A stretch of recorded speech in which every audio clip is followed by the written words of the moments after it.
හතර වටේම තිබුණු ගෙවල් මේ පස්කන්දට යට කරද්දී මේ පුංචි නිවස මගහැර යන්නට සොබහාදහම තීරණය කළා.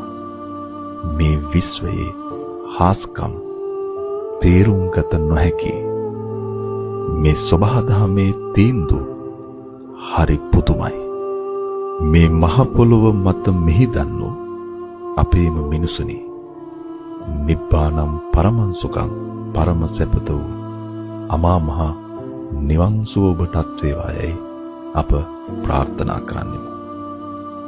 සසර වසනතුරු නිවන් දකින්නතුරු ඔබට මෙවන් අකල් මරණයක් කිසි කලක නොවේවායයි අප ප්‍රාර්ථනා කරන්නෙමු.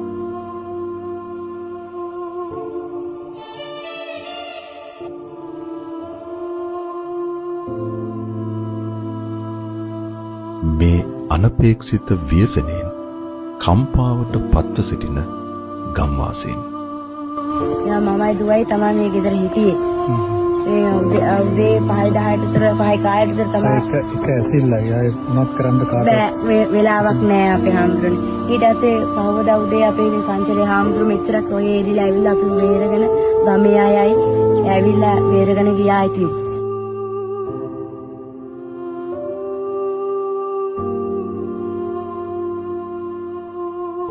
ගමක සුන්දරත්වයේ දකිමින් ජීවත් වන්නට සිහිනමවන ඔබ මොහොතකට කම්පණයට පත් කරන මේ සිදුවීම ඇසූ පිරු හැම කෙනෙකුටම කම්පණයට පත් කරනවාට කිසිදු සැකයක් නැත.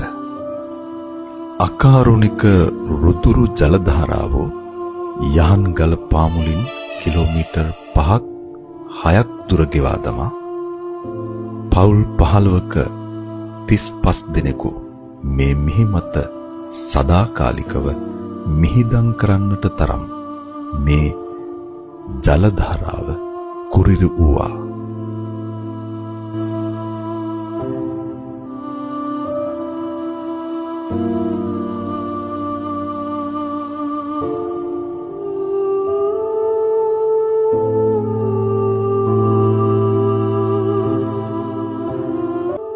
අද සිට මේ සුන්දරත්වයේ බලන දකින ඔබට කඳුළු කතාවක අලුත් පරිච්ඡේදයක් අකමැත්තෙන් වුවද ලියන්නට වේවි.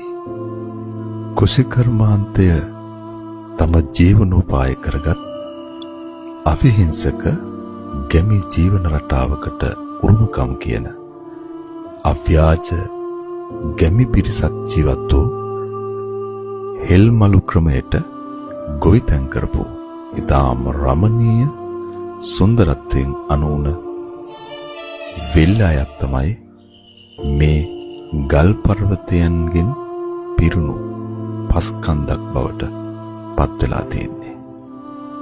අව්‍යාජ මිනිසුන්ගේ සුන්දර කතාබහ, කුරුල්ලු කිරිල්ලන්ගේ මිහිරි නද, සුරතල් සතුන්ගේ හා ලදරුවන්ගේ කිලිලොල් හඬ, ගලා යන ජලපහරේ නාදය සදහටම එක් ඇසිල්ලකින් නවතා දමා සමූහ මිනිවලක් බවට පත් වූ ඒ මහා ඛේදවාචකය. තමන්ගේ කියලා කිසිම කෙනෙක් ඉතුරු නොවූ කම්පිත හදවතින් සෝසුසුම් ළමින් සිටින ඔවුන්ගේ සිත් සුවපත් වේවා.